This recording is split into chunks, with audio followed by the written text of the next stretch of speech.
today on my show of what I'm going to talk about on my show today is I'm going to talk about today's topic is love language, and here's McKay as the 13th time guest star. Hello, thank you for having me for the 13th time. So what's your example of love language? So love languages are described as the way in which you choose or prefer to give and receive affection, love, etc.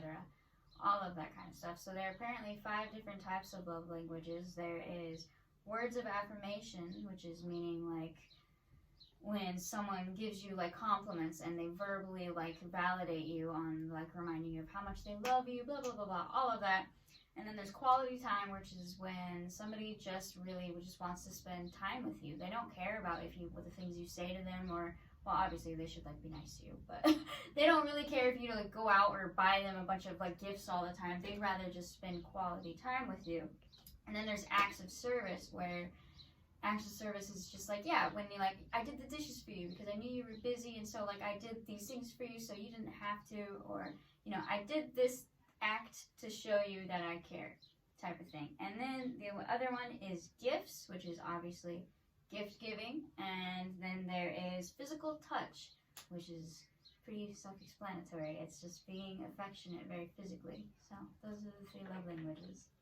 And my example, like for love language, like from the episode of SpongeBob SquarePants, how Mr. Krabs had a crush on Mrs. Puff, how Mr. Krabs wanted to get her a lot of gifts, but except Mrs. Puff was not the love language, Mr. Krabs was. Right, he was overspending money that he didn't even have, and he was exhausting himself too.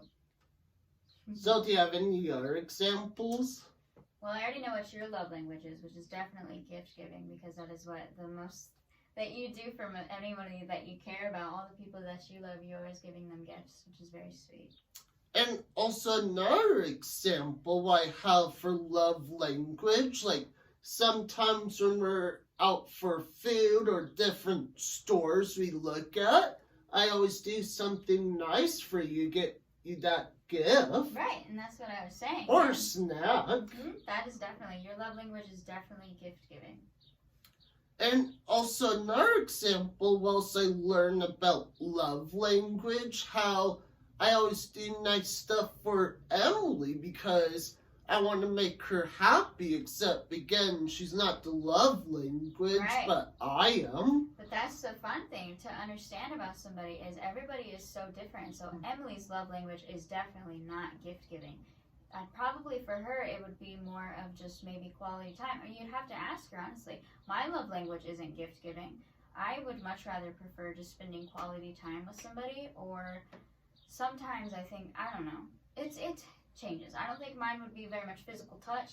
I'd say a combination maybe between acts of service and, what was the other one? The acts of service and, I'm having brain fart. I literally just said it. Acts of service and quality time. Those are probably my love languages. And my love language is I also make you happy a lot. Because in real life, like, let's pretend if a dude has a girlfriend. I know, like, maybe some of them don't, but we're just pretending.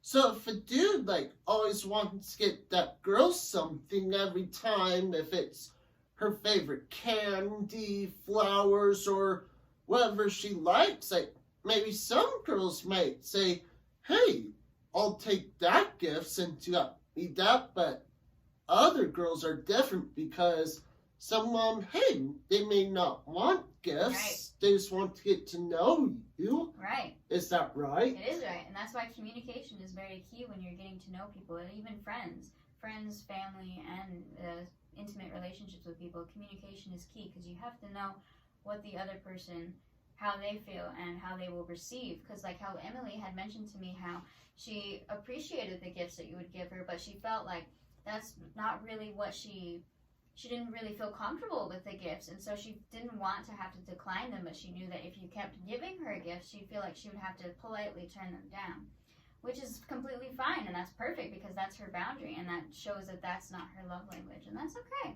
See, like, another example, I can't just do fake cry like no, you this. don't need to, because there's nothing to cry about.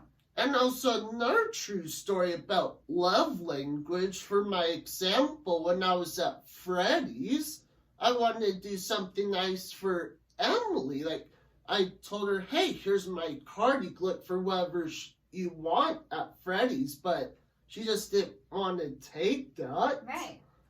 Like, even though, like, am I a nice, friendly dude that makes people happy? Yes, I am. Is that correct about my life? Yeah, you're very generous.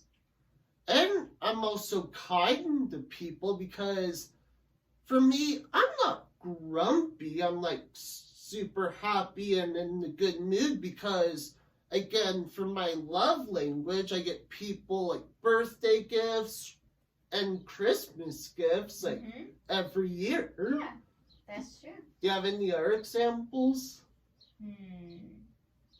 I don't think so. I think it's very important to understand that love language definitely just like a theory, and I don't really hone too much on the importance of love languages because at the end of the day, it is just like another kind of just thing that some person came up with at some time and made it a thing. So just be communicative with people and just be honest about what you're comfortable with when it comes to giving and receiving love.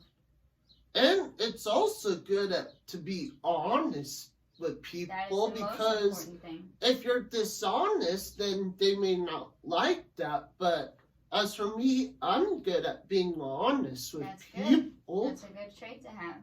And my quick advice, like, again, if you look for like a right girlfriend, or if you just look for just a girl who just wants to be just a friend, even though you're not the cutest couple. Even guy friends too, all of your friends and family too.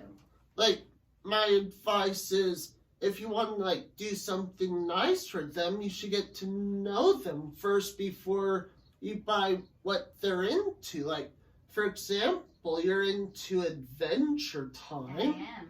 And I like movies, but guess what? I already know I'm a movie expert. You are. So is there anything else you want to say? I don't think so. I think we pretty much covered everything that I had in mind. And before we go, we want to make this episode for love language. Like, again, if you're looking for a nice gift for someone, or if you care about them too. Yes. And that's all for our show today. And make sure to comment below. Don't forget to subscribe. Click like on the bottom below. And don't forget to hit the bell for more notifications. And that's all for our show today. And see you next time. Bye.